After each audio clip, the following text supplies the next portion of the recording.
How does training difficulty in Zwift affect your ride? Let's find out. Oh, sorry.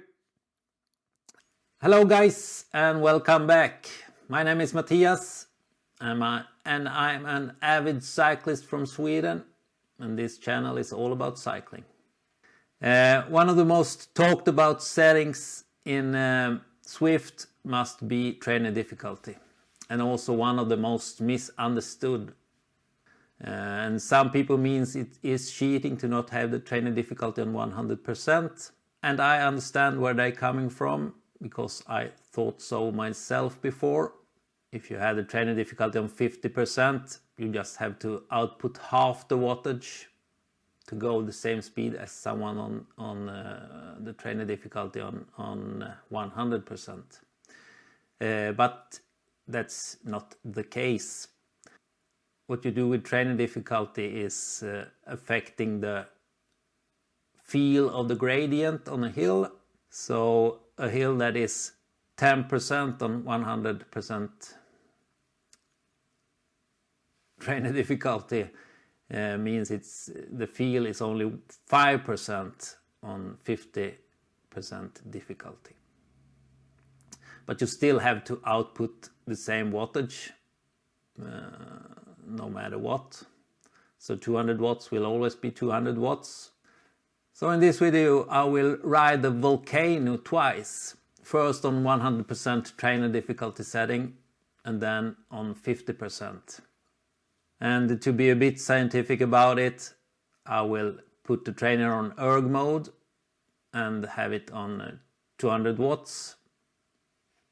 So we will see, will the trainer difficulty affect the speed?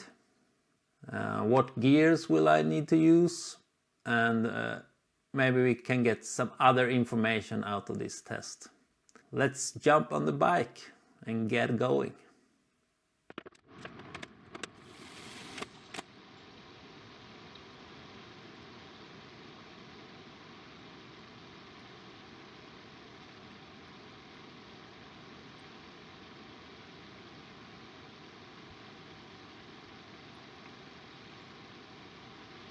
While I'm riding a climb portal, it's based on the Volcano now.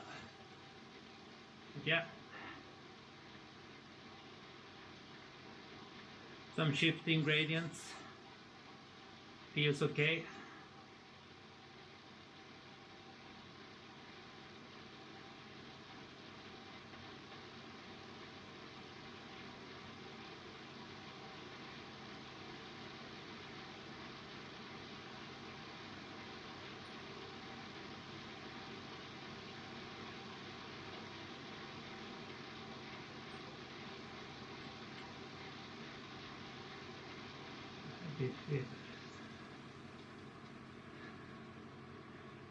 It was at this moment that he knew.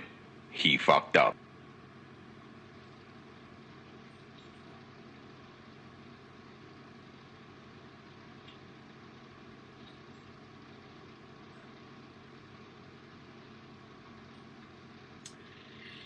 Right now I realized what I did wrong. I can put it on 200 watts erg mode, because then 200 watts, the output will be 200 watts no matter the incline. So I need to have it on free mode and aim to keep around 200 watts, and then I will feel the inclines how it's supposed to be. So yeah, start over.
and up. So now we are going down. Fine, tough. Okay, so the second time was slower. At least. Okay, some difficulties on the way with the battery, but yeah. We'll just spin off, take a shower, and do a conclusion. So getting into the conclusion soon. But if you want to see a video about my Zwift setup, click the link up in the upper part of the screen. And if you would like to subscribe to help this community on YouTube grow, it would be much appreciated. So to the conclusions about this not so scientific test after all. So we can definitely bury the theory that going on an easier trainer difficulty or a lower trainer difficulty go faster. But it also depends on how you like to climb, if you like to spin on a higher cadence or if you are more muscular and crank on the lower part of the lower cadence.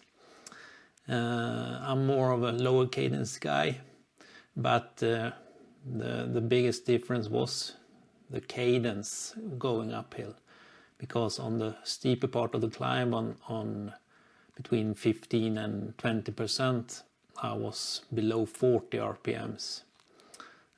So that's of course is a bit taxing to the legs, and also I guess it isn't that good for the knees for a longer run. On 50% trainer difficulty I was spinning at around 70 RPMs. So that's more of a healthier cadence. But yeah, ideally I think I should be at 55-60% maybe on those steeper parts. What I also experienced with 50% trainer difficulty was when on the flatter parts of the climb where it was flat or 1-2%. I need to go through a lot more gears to get the speed up on those parts, almost using the whole cassette range. So instead of saying that trainer difficulty is, well, of course it is changing the part of the gradient, but you can also say that it's changing the gear ratio somewhat, because I was climbing on 34-28, and when going down on trainer difficulty it was more of, I don't know, maybe 34-34, but I haven't any calculations about that. I guess you can calculate what the gear ratio would be virtually, but that's for someone else to do. But I don't know, I haven't tested the training difficulty on flat routes. Maybe some of you who watches this have done it, please leave a comment about your experience. Does trainer difficulty affect the speed on flat parts? And also, if you have any other input about trainer difficulty or Zwift or anything else, I would love to keep discussing in the comments. And if you have any suggestions for any other video, leave a comment below. It would be highly appreciated. And thanks for watching, and see you in the next one. Ciao!